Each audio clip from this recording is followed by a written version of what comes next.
Bom dia, alunos. Sejam bem-vindos à nossa última aula de Física 2 do semestre, do período 2020/1, certo? 2020 não, desculpa, 2021/1, já estou em 2020. Pois bem, pessoal, bom dia a todos, ou boa tarde, ou boa noite, dependendo do horário de quem estiver assistindo esse vídeo. Então, pessoal, vamos terminar a nossa matéria, Vamos falar de máquinas térmicas. Infelizmente não vai dar tempo de a gente falar do modelo cinético, modelo mecânico, do gás ideal, da teoria cinética, mas eu vou fazer em breve, depois, com calma, e vou colocar lá no canal da disciplina lá.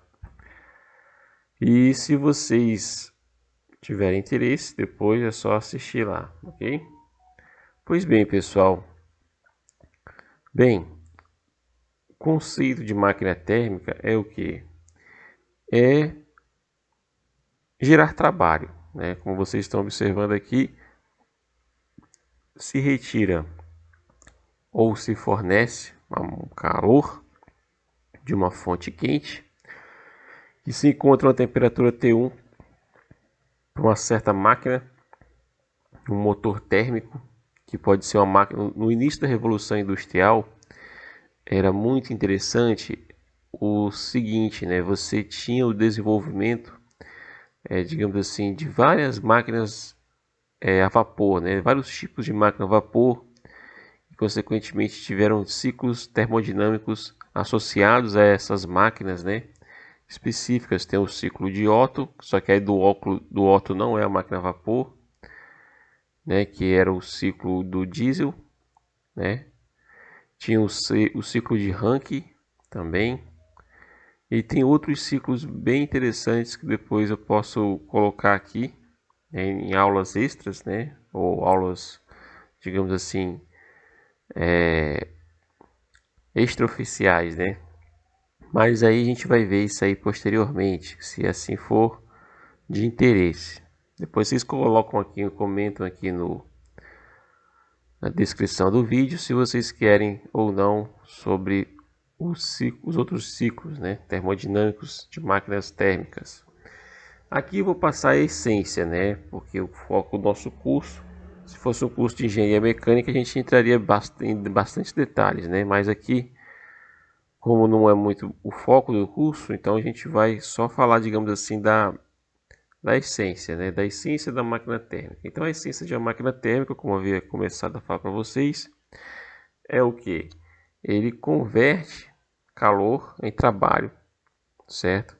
Só que essa conversão, pelos enunciados de Clausius e pelo enunciado de Kelvin, você não tem essa conversão total, certo?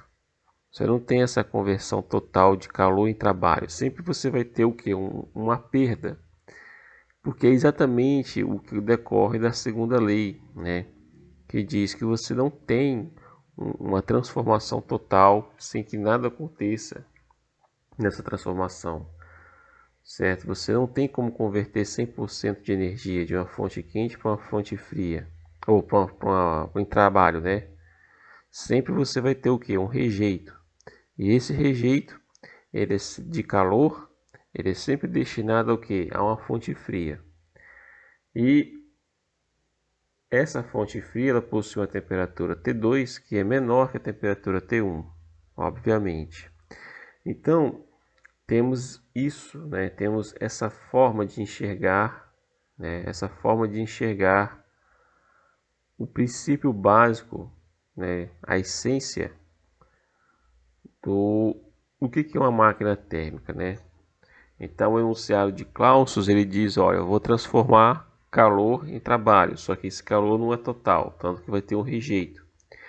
E o outro enunciado, que é o enunciado de Kelvin e Planck, ele diz, olha, não posso pegar calor de uma fonte fria e jogar para uma fonte quente, certo? Porque isso aí estaria violando, nos dois casos, ele estaria violando o que? O princípio da entropia, que seria o princípio da entropia sempre positiva ou maior que zero, é maior ou igual a zero, que é a essência da segunda lei. Então, se a gente puder, digamos assim, quantificar essas quantidades de trabalho, a gente tem que escrever agora a primeira lei da termodinâmica, né? Dentro do contexto da primeira lei da termodinâmica, a gente tem o quê? Que temos um dU, certo? É igual a um d'W mais um d'Q. Lembrando que agora, dentro do contexto de máquinas térmicas, inverte aquele sinal, né? Se inverte o sinal que está sendo, digamos assim, estabelecido lá no início. A gente tinha colocado que o d'W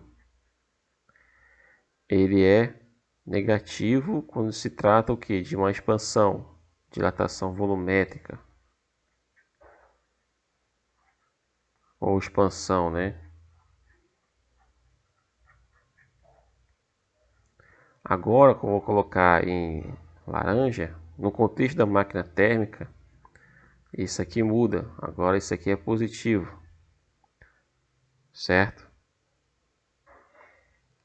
Então, se o gás está realizando trabalho, ele não é negativo, certo? Dentro do contexto da máquina térmica, vamos supor, a máquina a vapor, que foi uma das primeiras máquinas térmicas criadas no início da Revolução Industrial, certo? Agora ela não é mais negativa, ela é positivo, certo? E no contexto em que se o gás está sofrendo uma compressão, a gente tinha colocado que era positivo, né? Ou seja, ele está tendo uma compressão, né? Uma redução, vamos colocar aqui, uma redução volumétrica.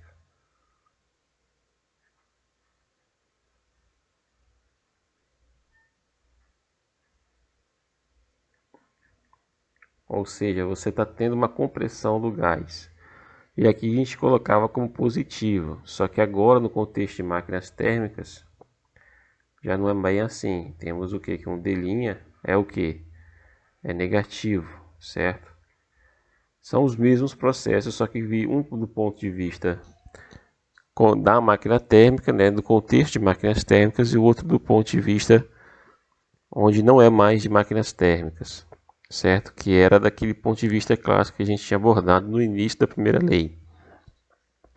Então, nesse contexto, a gente reescreve a primeira lei como sendo o que? A gente reescreve a primeira lei de uma forma diferente, certo? Se é DU a d'W mais d'Q, e esse D', o sinal trocou, então a gente não tem mais aquele D' negativo aqui na frente. Vou colocar em branco para que não confunda com o outro. Então a gente escrevia assim, que era menos P dV. Agora não tem mais menos, certo? Porque esse menos era para compensar a convenção que a gente tinha adotado antes. Agora não tem mais menos. No contexto da máquina térmica, eu tenho d'W igual simplesmente PdV, porque aí obedece claramente o que vocês estão vendo aqui à sua direita. Então, se assim é feito, a gente tem que compensar de alguma forma. Então, a gente tem que colocar um sinal negativo aqui na frente. Então, essa aqui é a visão da máquina térmica, né? Visão do motor térmico, da máquina térmica, da primeira lei. Então, você vai ter um DU. Agora tem que colocar um sinal na frente, menos d'W, mais o d'Q. Só que essa expressão, essa forma não é muito agradável. Então a gente pode reescrever isso aqui de outra forma. A gente pode reescrever que o d'Q, na verdade, vai ser quem? Um DU mais um d'W. Então essa aqui é a visão da primeira lei dentro do contexto das máquinas térmicas, certo? Pois bem, pessoal, então isso aqui seria, digamos assim, eu vou escrever aqui, seria a visão da primeira lei da termodinâmica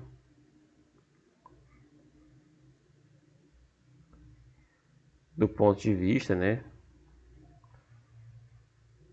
Visão da primeira lei do ponto de vista, vou colocar ponto de vista da máquina térmica, né? Ou dos processos associados com máquinas térmicas. Eu vou colocar MT, máquina térmica ou motor térmico. Certo? Então temos aqui, voltando aqui agora o nosso gás, né, ao nosso motor, nosso esquema de máquina térmica. Como falei para vocês, é necessário uma injeção de calor, certo? Essa injeção de calor, você vai ter o que? O nosso famoso motor térmico, né, que vai trabalhar, o nome já diz, para fornecer trabalho. Então esse calor vai ser utilizado para gerar trabalho. Aí o trabalho, no caso, vai ser uma expansão do gás, certo? Enfim, a máquina de vapor lá do final do século XIX, ou em meados do século XIX. E aí você tem o que? O Q2, que seria, digamos assim, o rejeito, o que sobrou, o que não foi aproveitado, ou o que não pode ser aproveitado.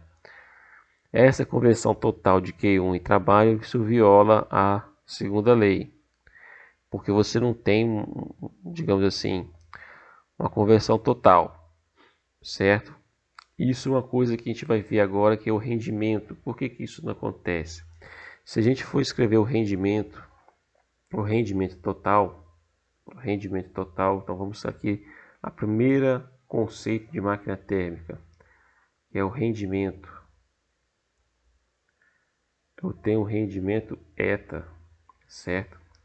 Por definição, o rendimento eta ele é definido como sendo quem? O trabalho fornecido dividido pelo calor injetado, né?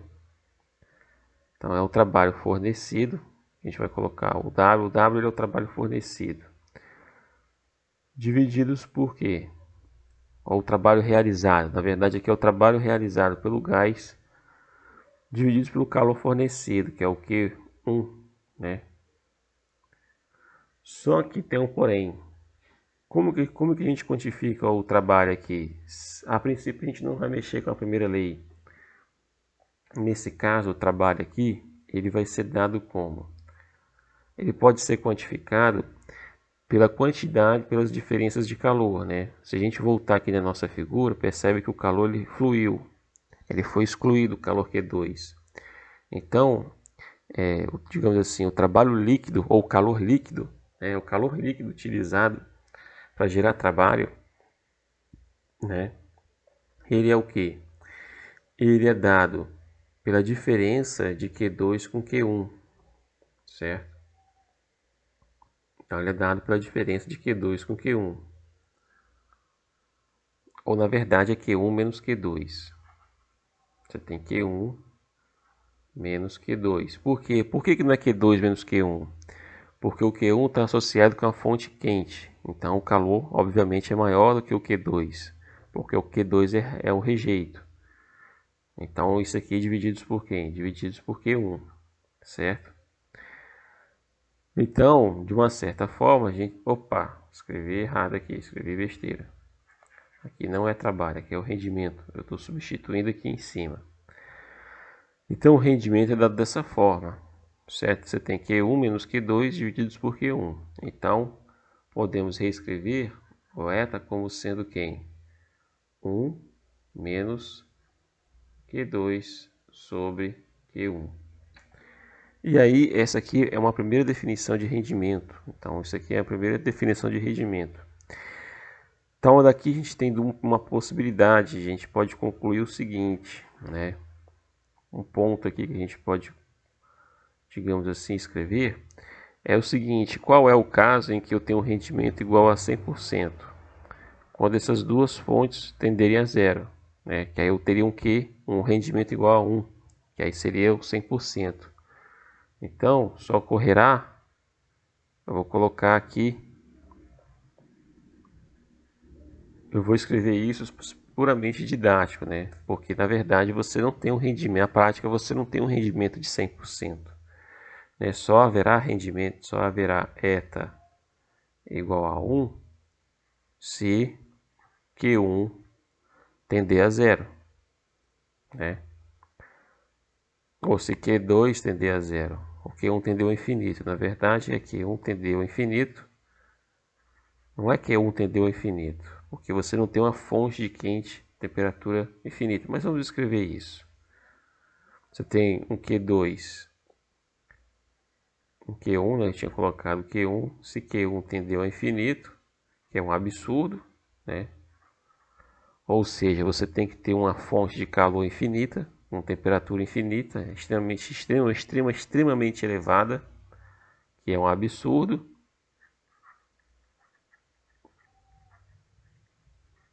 Que é um absurdo. E aí você tem um outro ponto, né? Ou só haverá isso aí, rendimento igual a 1 se, né? Se Q2 tender a zero, ou for zero praticamente, né? Porque aí se o Q2 for zero, temos uma outra coisa que vai implicar bastante no nosso esquema aqui, né? Se o Q2 tender a zero ou ser praticamente zero, que joules, né? Isso aqui é uma coisa absurda também, porque viola o princípio de Clausius, né? O teorema de Clausius, que diz, olha, não existe uma transformação perfeita, né? É um absurdo. Por que que é um absurdo? Porque se você está dizendo que o seu Q2 vai a zero, a gente vai ver aqui que num processo isotérmico, isso significa que eu tenho que ter uma temperatura a 0 kelvins. E aí a gente entra no caso do, né, do zero absoluto. Então eu teria que ter uma máquina que não rejeitasse calor nenhum, certo? Que a fonte de calor rejeitada, na verdade, fosse de 0 kelvins, né? Ou seja, não existe calor porque a temperatura da fonte fria teria que ser de 0 kelvin. Isso não existe, certo? Porque esse calor Q2 ele vai para a fonte fria, que é o calor rejeitado, ou para o ambiente externo, digamos assim, de uma máquina, que vai ter uma temperatura menor do que a própria o calor fornecido que da fonte quente. Então isso é um absurdo, porque isso aqui, o Q2, ele implica indiretamente você ter uma fonte fria que tenha 0 graus Celsius, ou seja, 0 graus Kelvin, na verdade, 0 Kelvin, que aí seria o zero absoluto, que aí seria o menos 273 graus Celsius. Então isso é absurdo. Então isso aqui é o calor do ponto de vista, isso aqui é o rendimento do ponto de vista das quantidades de calor, certo? Agora se a gente for pegar o nosso ciclo de Carnot, o ciclo de Carnot ele diz o seguinte, ó, o ciclo de Carnot, novamente voltando aqui ao ciclo de Carnot, eu tenho aqui, ó, o volume e a pressão. É o contrário, né? É a pressão aqui e o volume embaixo. Eu tenho o volume e eu tenho a pressão, certo? Então a essência do ciclo de Carnot é o que? Um processo isotérmico, depois um processo adiabático, outro processo isotérmico e por fim outro processo adiabático. Então temos A, B, C e D. Certo? Temos quatro processos aqui. Quatro processos dois isotérmicos e um adiabático. No processo adiabático, a gente sabe que esse camarada aqui é zero, né? Em processo adiabático.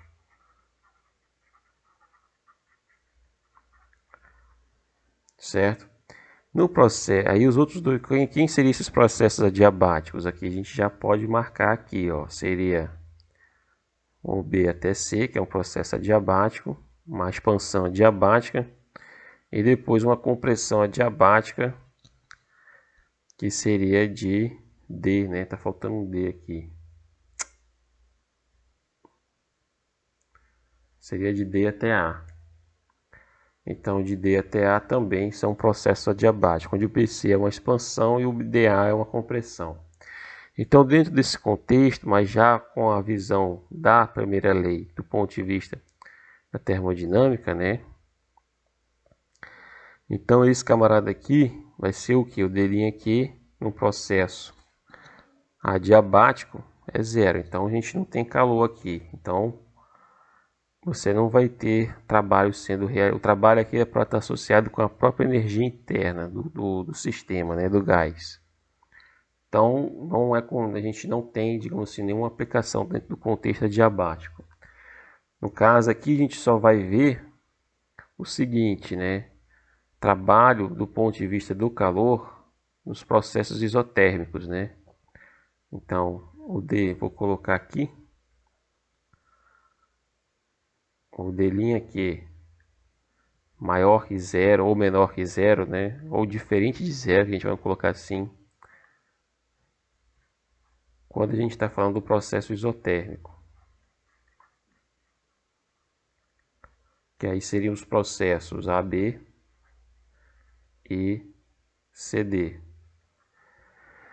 que são processos isotérmicos. Lembrando que cada estado termodinâmico A, B, C, D, eles possuem um volume específico, e aqui continua errado de novo. Aqui não é pressão, a pressão é aqui em cima. Aqui é pressão e aqui é volume, certo? Então, nesses estados, eles vão ter uma temperatura específica, né, associada ao seu estado, um volume e uma pressão em cada estado termodinâmico aqui presente. Aí é que eu quero postar aqui para vocês a essência, né? Aqui eu tenho uma isoterma de A até B e aqui eu tenho outra isoterma de C até D. Então, essa isoterma aqui, de A até D, ela tem uma temperatura T1. Essa isoterma aqui de C até D, ela tem uma temperatura T2, onde T1 é maior que T2. A gente viu aqui, né, o T1 seria a fonte quente e o T2 seria a fonte fria, para onde o calor é rejeitado. Então, dentro desse contexto, a gente tem o quê? Que a primeira lei é isso aqui, né? A visão da termodinâmica, a visão da primeira lei agora do ponto de vista de máquinas térmicas é isso aqui agora. Eu tenho um D' aqui, que é igual a um DU, certo? Mais um DW. Aqui, ó, mais um D''W.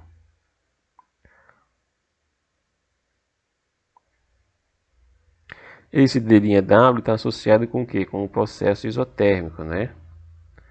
E o DU é zero, porque se é um processo isotérmico, não há variação de temperatura.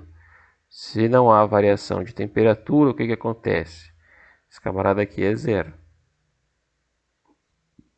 certo? Então, o processo AB, como é que seria o calor associado ao processo AB? Eu teria um calor Q1, porque está associado com a temperatura Q1.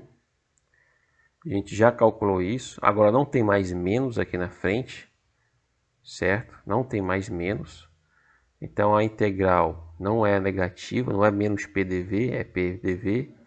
E aí fazendo toda aquela substituição que a gente fez lá na parte lá do trabalho termodinâmico, a gente vai chegar à expressão de que o calor Q1, ele é quem? Ele é R, isso supondo um mol de gás, né? Vamos colocar o N, né? Porque o N vai se cancelar. Aqui não é N, tá? Esse aqui é uma letra grega chamada eta, do rendimento aqui, tá? Não é N. Então aqui temos o seguinte, vamos ter um N, que é o número de mols, que não é eta, que multiplica R, que multiplica a temperatura T1, que multiplica o logaritmo, né, dos volumes final e inicial, né? Quem é o volume final é o VB, quem é o volume inicial é o volume VA. Então isso aqui é o trabalho, certo, associado ao que? Ao calor Q1, ok? Agora se a gente for ao 2, como é que a gente faria o 2? O 2 a gente colocou em amarelo, né? Então a gente tem que novamente reescrever o D' aqui, é igual a DU mais D''W. Novamente, o processo CD é um processo isotérmico. Perdão, pessoal. E aí, nesse processo isotérmico, o DU é zero. E aí você tem que a quantidade Q2 é a integral desse termo aqui, ou a soma, né? E aí o trabalho isotérmico aqui vai ser o que? N, R, T2, Ln de quem? Aí você vai ter o volume final que é VD, divididos pelo volume inicial, que é VC, certo?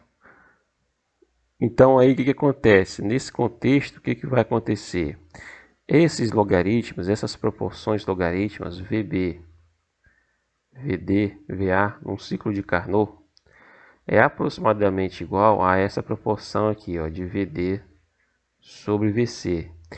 Então, prestem bem atenção. Eu vou pegar aqui esses dois termos, certo?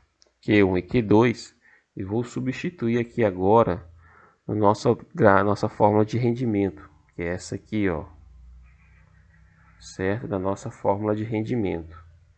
Ao fazer essa substituição, eu vou reescrever ela aqui, o rendimento eta, que não é N, vai ser quem? 1 menos, aí você vai ter um Q1 dividido por Q2, certo? Repetindo aqui em cima, Q2 divididos por Q1, na verdade, né? Então, se é um Q2 dividido por Q1, porque o Q2 é menor que o Q1, então você vai ter o seguinte, ó, então a gente tem que pegar NRT, NRT2, ln de VD sobre VC, divididos por quem? Por NRT1, ln de VD sobre, ou VD não, sobre, aqui não é VD, aqui é VD, aqui é VA, ln do volume B, divididos por volume A. Então, essa proporção aqui, esse ln, como eles têm uma proporção praticamente igual uma com a outra, esse valor numérico, são muito próximos, porque a diferença da expansão aqui é um pouco a proporção é a mesma, os volumes são diferentes, mas a proporção do resultado é a mesma. Então você pode cortar esses dois aqui, certo? E aí você corta o logaritmo, o número de mols, e corta o R também. E aí chega-se a um resultado que o rendimento de uma máquina térmica, em função das temperaturas, que é muito mais amigável do que ter que calcular o calor, é exatamente um ciclo de Carnot. Isso é o que? É a temperatura da fonte fria, que é rejeitada, né, do calor, que é rejeitado para a fonte fria, divididos para a temperatura da fonte quente, certo? E aí você tem a versão final do ciclo do rendimento de uma máquina térmica do ponto de vista agora de um ciclo de Carnot, certo? Ok? Então a máquina térmica ela nunca vai ter um rendimento de 100% por conta disso. Agora fica mais fácil da gente enxergar isso. Porque para que haja, novamente, ó, para que haja 100%, para que ocorra 100% de rendimento,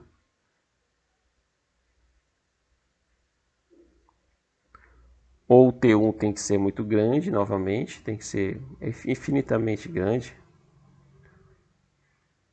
infinito, temperatura infinita, ou seja, tem que ser, sei lá, milhões e milhões e milhões de graus Kelvin, né, ou Kelvin superior a T2, isso é um absurdo, ou vou até colocar em azul,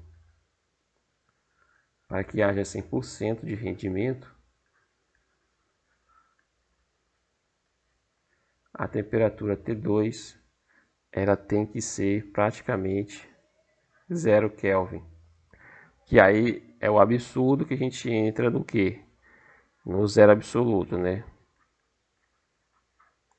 É o famoso zero absoluto. É o zero absoluto em que você tem que ter uma fonte fria que tem o zero absoluto. Ou seja, agitação molecular, atividade molecular é nula, é zero. Não tem nada, nenhum tipo de manifestação de energia interna ou de energia cinética associada à temperatura ocorre aqui. Então, pessoal, a gente fechou aqui, né? Fechamos aqui a essência de máquinas térmicas e também a essência do curso de Física 2, dessa parte termodinâmica. A gente fecha a matéria, certo? Nas próximas aulas, né, síncronas, eu vou fazer uns exercícios. Tem uma lista de exercícios que eu acabei de colocar aqui, né? Ontem à noite, na verdade. A gente vai fazer alguns exercícios ali associados a essa parte. Então, pessoal, um abraço a todos. A gente fecha aqui a nossa matéria de Física 2. Acabou. E um abraço a todos e até breve.